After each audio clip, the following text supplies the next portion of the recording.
Hello दोस्तों, आज की इस कहानी में आपका स्वागत है। अभी वह मीना से जाने की इजाज़त ही ले रहा था कि उसने विपुल के गले में अपनी दोनों बाहें डाल दी और उसे अपने ऊपर खींच लिया।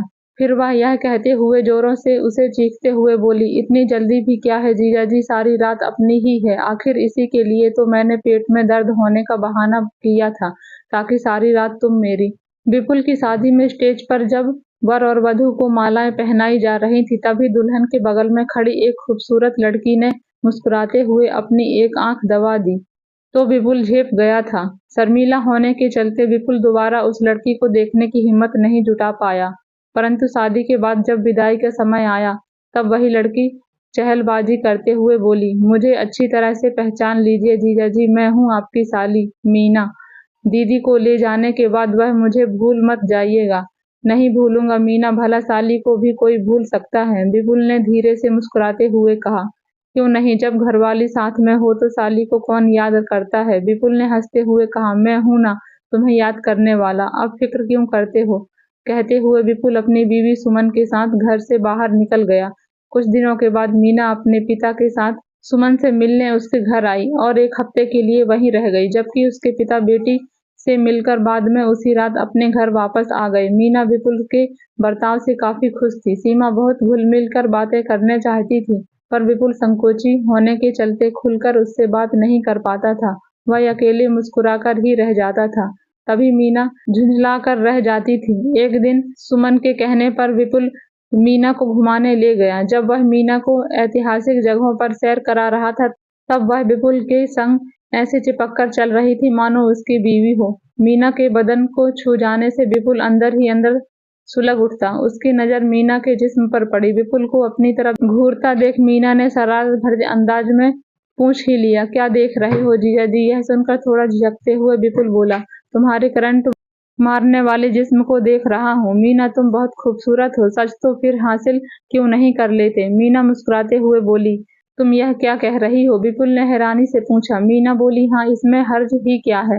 आखिर साली भी तो आधी घरवाली होती है, उसे भी तो शादी से पहले तजुर्बा होना चाहिए। विपुल बोला, लेकिन यह तो गलत बात होगी मीना, तुम्हारी दीदी के साथ धोखा होगा। तभी मीना बोली, नहीं नहीं, मैं दीदी से कुछ कहने के लिए नहीं बोल रही हूँ, आप भी बहुत भोले हैं जीजाजी। मैं आपको दीदी के सामने कुछ कहने के लिए थोड़ी ही उकसा रही हूँ, बल्कि अकेले में।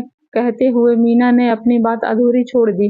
उसकी बातें सुनकर विपुल कुछ पलों के लिए सिहर उठा, फिर खुद पर काबू पाते हुए वह बोला, तुम तो बड़ी नटखट हो साली साहिबा, किसी का ईमान डुलाना तो कोई तुमसे सीखे, लेकिन मैं तुम्हारी दीदी के साथ धोखा नहीं कर सकता। विपुल की बातें सुनकर मीना फिर झुंझला उठी, पर उसने अपने झुंझलाहट का एहसास नहीं होने दिया, बल्कि मन ही मन कहने लगी, देखती हूँ कि कब तक तुम मेरे हुस्न के जलवे से बचते हो। मैंने भी तुमको अपनी बाहों में नहीं लिया तो मेरा नाम भी मीना नहीं।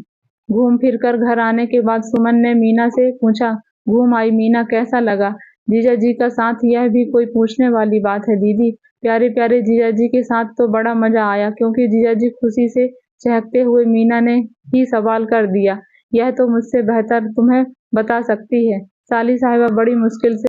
विपुल बोला, मुझे तो सचमुच में बड़ा मजा आया जीजा जी। कहते हुए मीना ने धीरे से एक आंख दबा दी, जिससे सुमन भी नहीं देख पाई, पर विपुल का दिल धड़क गया। रात के समय विपुल और सुमन भी अपने कमरे में सो रहे थे, तभी उन्हें दूसरे कमरे से मीना की जोरदार चीख सुनाई दी। वो दोनों दौड़े दौड़े उसके कमरे में पहुंचे। मीना अपना पेट पकड़कर जोरों से कराह रही थी। अपनी छोटी बहन का यह हाल देखकर सुमन घबराकर पूछने लगी, क्या हुआ मीना, बता। मेरी बहन, पेट में दर्द हो रहा है? मीना ने कहा, हाँ दीदी, कराहते हुए बताया, पेट में तेज दर्द है। इतनी रात गए मैं क्या करूं, कुछ कीजिए ना। घबराती हुई सुमन ने विपुल से कहा, घबराओ मत, मेरे पास पेट दर्द की दवा है, तुम अलमारी में से जल्द ही दवा लेकर आओ, विपुल ने सुमन से कहा। यह सुनकर सुमन अपने कमरे में दौड़ी दौड़ी गई। तब विपुल ने मीना से अपनापन दिखाते हुए पूछा, पेट में जोर से दर्द हो रहा है? हाँ जीजाजी, मीना बोली। घबराओ मत, दवा खाते ही दर्द ठीक हो जाएगा, थोड़ा हौसला रखो, हिम्मत बांधते हुए विपुल ने कहा। थोड़ी ही देर में सुमन भी दवा ले आई और अपने हाथों में सीमा को खिला दी। फिर भी वह कराह रही थी, क्योंकि रात काफी हो गई थी। इसलिए विपुल ने सुमन से कहा कि तुम जाकर सो जाओ, मैं मीना की देखभाल करूंगा। पहले तो वह अपनी बहन को छोड़कर जाने के लिए तैयार नहीं हुई, लेकिन विपुल के समझाने पर वह सोने के लिए चली गई। काफी देर बाद मीना ने कराहना बंद कर दिया, मानो उसे आराम मिल गया हो। तब विपुल ने सोचा कि उससे कहकर वह भी अपने कमरे में सोने के लिए चला जाए। अभी वह मीना से जाने की इजाजत ही ले रहा था कि उसने विपुल के गले में अपनी दोनों बाहें डाल दी और उसे अपने ऊपर खींच लिया। फिर वह यह कहते हुए जोरों से उसे चीखते हुए बोली, इतनी जल्दी भी क्या है जीजा जी, सारी रात तो अपनी ही है। आखिर इसी के लिए तो मैंने पेट में दर्द होने का बहाना किया था, ताकि सारी रात तुम मेरे करीब रहो। क्या तुमने मुझे पाने के लिए पेट दर्द का बहाना किया था? बड़े ही शर्म की बात है कि तुमने हम लोगों के साथ छल किया। मुझे तुमसे ऐसी उम्मीद नहीं थी। गुस्से से देखते हुए विपुल ने कहा और उससे अलग हो गया। तो फिर मुझसे कैसी उम्मीद थी जीजा जी? आप भी बच्चों जैसी बातें कर रहे हैं, लेकिन मेरी बेचैनी नहीं समझ रहे। मैं आपके लिए कितना तरस रही हूँ, तड़प रही हूँ, पर आप कुछ समझते ही नहीं। साली पर भी तो कुछ जिम्मेदारी होती है। मैं क्या प्यासी ही यहाँ से चली जाऊँ? थोड़ा झुंझलाते हुए मीना बोली, तुम्हारे मुंह से ये बातें अच्छी नहीं लगती। मीना, मैं तुम्हारा जीजा हूँ तो क्या हुआ? मैं उम्र में तो तुमसे बड़ा हूँ, कम से कम इसका तो लिहाज करो। क्यों मुझे मुसीबत में डालती हो? कहते हुए विपुल दरवाजे की तरफ देखने लगा कि कहीं सुमन भी तो नहीं आ गई, लेकिन सुमन दरवाजे की ओट में खड़ी होकर दोनों की बातें ध्यान से सुन रही थी। उसे यकीन ही नहीं हो रहा था कि उसकी छोटी बहन इस तरह की हरकतें कर सकती है। सुमन खड़ी खड़ी उनकी बातें सुनने लगी। मीना उल्लाहना देते हुए कह रही थी, मुझे खुश करके आप परेशान नहीं बल्कि खुश होंगे। जीजा जी क्यों बेकार में इतना कीमती समय बर्बाद कर रहे हैं? मेरे प्यासे मन को क्यों नहीं बुझा देते? मैं आपका यह एहसास जिंदगी भर नहीं भूलूंगी। आइए और मुझे अपनी बाहों में जकड़ लीजिए। देखिए, यहाँ दीदी भी नहीं है, केवल आप, मैं और यहाँ अकेलापन है। मैं जानता हूँ, फिर भी मैं तुम्हारी दीदी के साथ बेवफाई नहीं कर सकता। इसलिए होश में आओ। मीना, तुम अपने आप को संभालो, क्योंकि हर काम का एक समय होता है।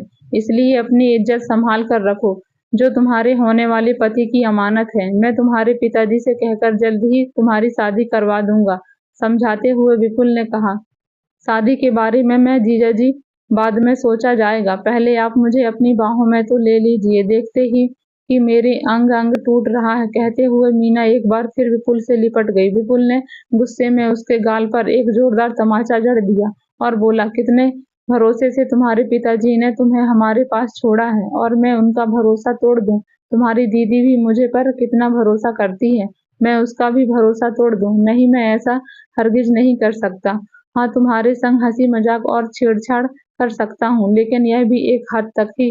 खैर, रात बहुत हो चुकी है, अब तुम सो जाओ, पर अपने जीजा जी को माफ करना, क्योंकि मैंने तुम पर हाथ उठाया है। रुधे गले से विपुल ने कहा और वहां से जाने लगा। तभी मीना विपुल का हाथ पकड़कर रोते हुए कहने लगी, माफी आपको नहीं बल्कि मुझे मांगनी चाहिए जीजा जी, क्योंकि मुझे गलत फहमी थी। मैंने अपनी सहेलियों से सुन रखा था कि जीजा साली के रिश्तों में सब कुछ जायज होता है, लेकिन आपके नेक इरादे देखकर अब मुझे एहसास हुआ है कि मैं गलत थी। अपनी इन हरकतों के लिए मैं शर्मिंदा हूँ कि मैंने आपको बहकाने की कोशिश की। पता नहीं कैसे मैं इतने बेशर्म हो गई थी।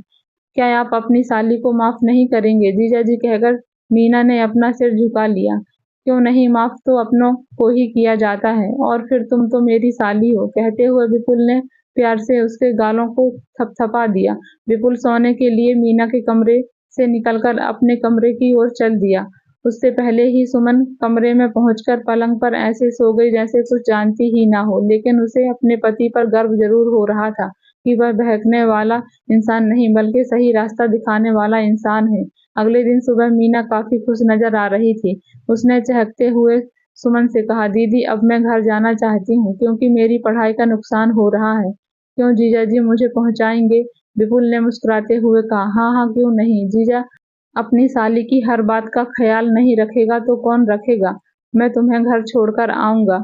उन दोनों की बातें सुनकर सुमन भी सोचने लगी कि क्या यह वही कल वाली मीना है या और कोई। यदि हर कोई विपुल की तरह तो नहीं होता, इसलिए हमें खुद अपने रिश्तों की पवित्रता को बनाए रखना है, ताकि ये खराब ना हो और रिश्तों की मर्यादा बनी रहे।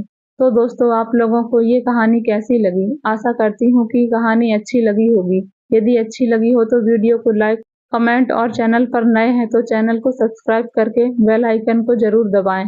कहानी में यहाँ तक बने रहने के लिए आपका बहुत बहुत धन्यवाद। मिलते हैं ऐसे ही एक नई कहानी में।